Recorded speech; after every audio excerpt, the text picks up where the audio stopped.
Hello and welcome to today's video. My name is ArbieG and today we are at the Manufacturers Series round 3. So I don't know if you can tell already, but we have dropped a DR class since our last video. So we are in D class, unfortunately, for this race.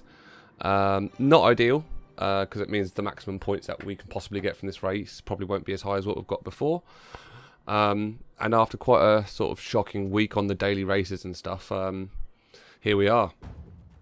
With the lowest DR we've had in some time. So I'm going to skip forward now to the qualifying lap. So we're just sort of coming round now to an end of quite a bad lap where I had a spin out. So this isn't the lap that we're qualifying with, but it's the lap we're about to come to now.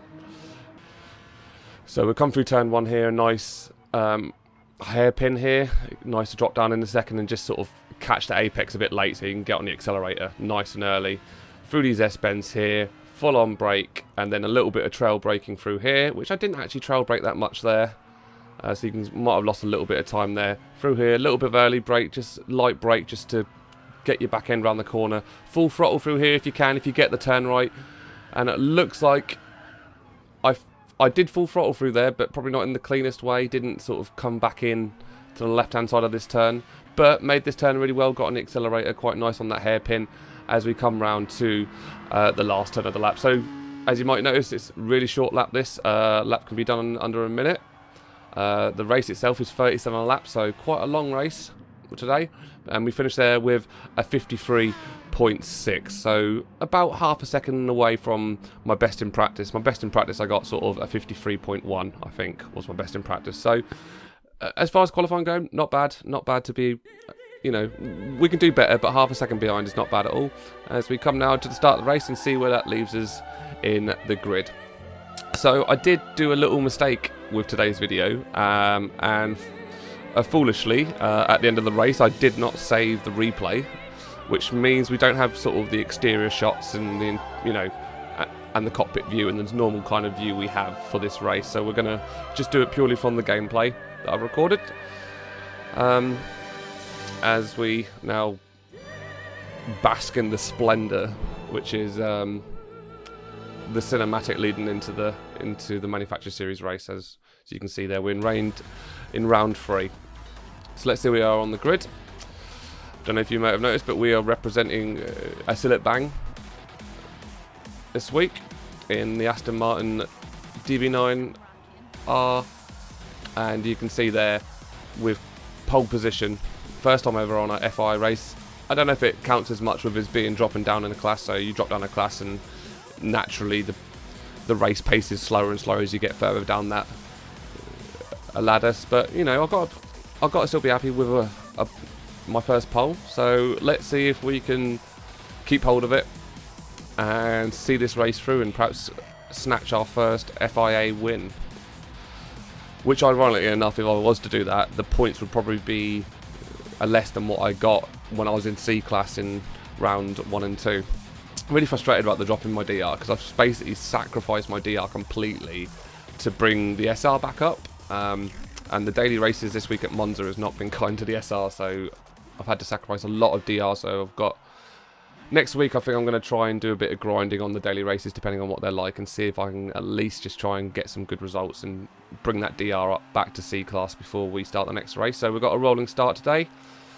So I actually race in the bumper view here, which I know quite a lot of people do, but I just the reason why I do, even though you don't get a rear view mirror, which is quite frustrating, you do get an idea of the width of the car, which is really helpful when you're sort of setting laps and wanting to really just sort of get your margins right. As we get through turn 1 unscathed, almost span out there straight away, putting a little bit early on the accelerator, a little bit eager to get away.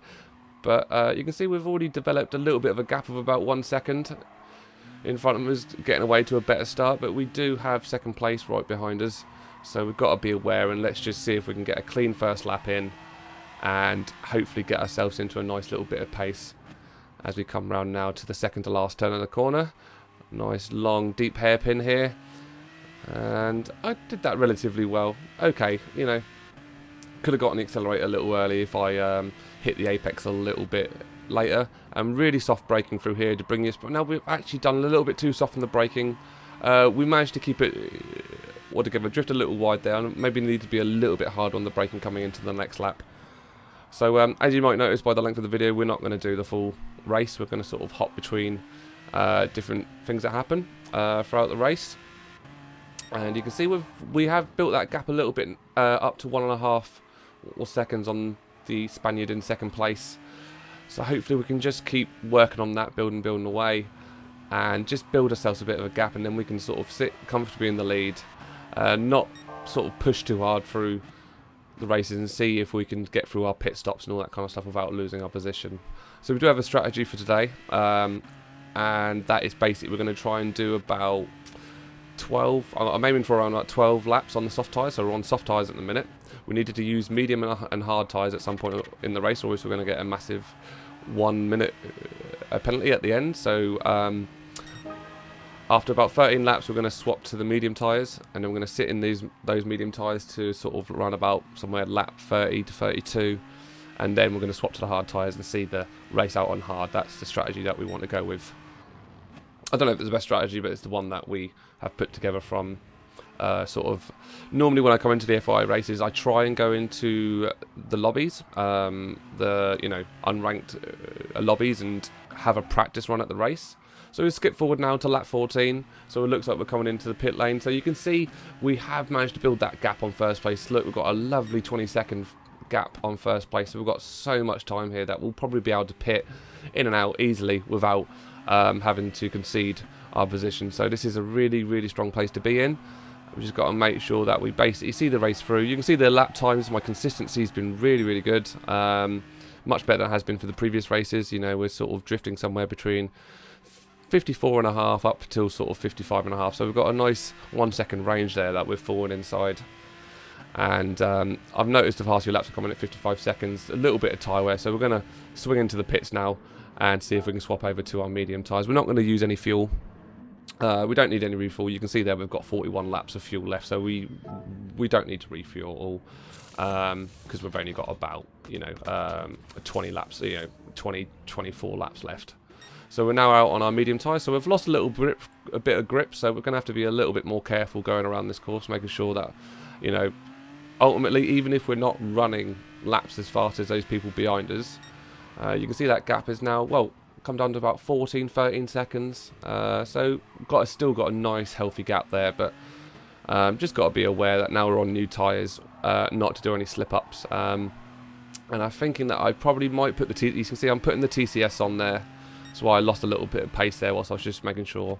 And that's just, again, I've ran using 14 laps consistently without slipping out or anything like that. But just to be super sure, now we've split tyres, I'm going to switch the TCS onto 1. So if we do get a little bit of slip on the tyres, the TCS should be able to apply a little bit of braking and make sure we don't spin out as much. But it is very, very low TCS, so we should still get decent speed out of our corners. And also, we still have a risk of spinning out as well. It's not like it's completely risk-free. As we now come round for lap 16, at halfway through this, we've got that gap, still 11.5 seconds, a healthy gap. Still. Oh, as we see, we lost a little bit of grip there. Had to sort of keep that together, make sure that we didn't come off track. As we 6 behind, 16th, obviously. 1 lap ahead of 16th. Well, I'm really pleased that when you lap people in this game, it sort of turns them into a ghost and you ghost through them, which I'm very pleased about, because nothing worse than trying to fight for the pack when you're trying to work on that gap. So you can see that gap now is up to 32 seconds, so we've got the pace on them. Again, you can see the consistency on the right. We have started to slip a bit the past couple of laps, 56 seconds, but we've kept our consistency really well. Someone's come off the track in front, but again, whatever's happening in front, we don't mind. Anyone who we come up to will turn into ghost and we'll be able to get through them. But I believe, again, we're coming into lap and coming off our medium tyres, as they have now taken a bit of worn down a little. You can see that by the timing, so we're going to come in now and move over to the hard tyres. So, not a very exciting race so far. Really good to be in first and really pleased to be doing that. Just feel like perhaps that if I'm racing in C class and I feel like I'm like lower end B class, high end C class. Like when I race in C class, I'm normally doing well, somewhere between the top 6, kind of thing. But when And that's if I have a clean race. You know, if I get knocked off the track, then you've just got to deal with whatever you got in front of you. But you can see now we've come out of there, and we've still got a 34-second gap there on the person in second place. In fact, we might need to wait for that to update, because that seems to be growing even more now, up to, yeah, we're probably going to wait for someone else's delta to come through. There we go, about 25 seconds. That's the correct time that we're actually measured against. There must have been someone coming into pit beforehand, then someone else coming past. So yeah, we've got a lovely massive gap and about 5 laps left of this race. So barring a one real bad spin out where I sort of try to get back on and spin out again and over and again, or a couple spin outs happening, I think we should be relatively safe.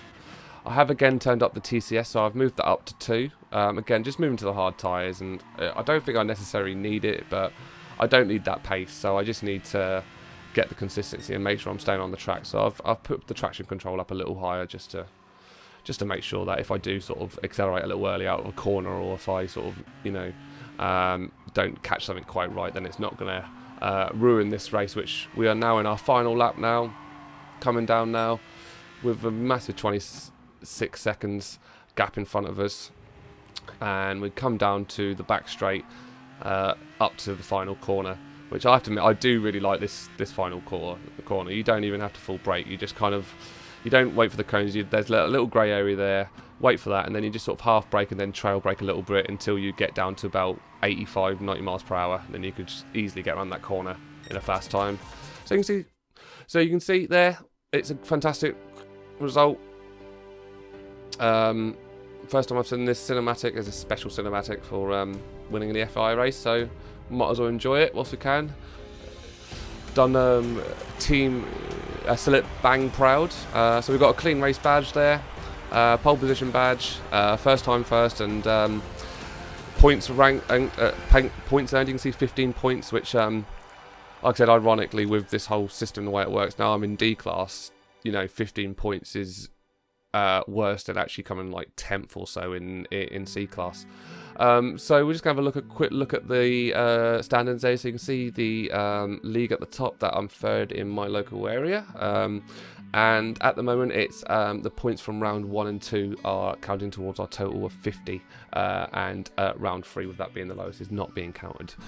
So it seems mad that first place finish is not actually going to have an impact on our standings, but as you can see through the DR and the SR graphs, I had a massive hit on the SR, and in order to sort of wind that back up, I've basically got to the point where, because I basically just kept trying to build it up, and every time I was doing a race, I was getting knocked and hitting somebody, and my SR was just getting worse and worse. So I basically just decided to not race and just let people, anyone who tried to come past me, I'll let them past. And you can see the impact it's had on that DR. But fortunately, this race is giving us a bit of a lift up. We are now not far away from pushing ourselves back into C class, which comes at that line at 4,000. The SR is now back in a healthy place at full at 99, so we can really start concentrating. I'm going to grind a little bit this week on the DR, but let's take something away from this race, even though it's probably the most boring race that I've commentated over. At least it's a win, and our first win in the FIA. So let's see if we can translate that now, move ourselves up into C class, and perhaps see if we can get ourselves a win in a higher class, and see if we can maximise those points. But thank you for watching for today. I've been ArbieG, and you've been you, and I will talk to you guys really soon. All right, cheers, bye.